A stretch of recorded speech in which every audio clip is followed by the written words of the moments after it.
ay nagpatuloy bilang pinipilasaron na bakit nila ang mga ito. Ngunit sa di inaasahang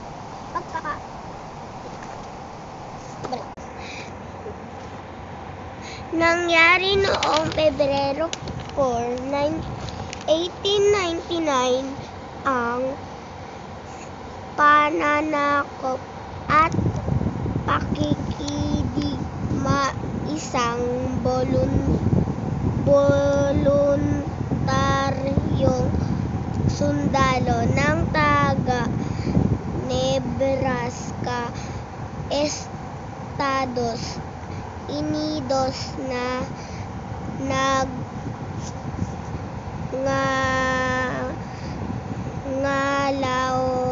lang William W. Grace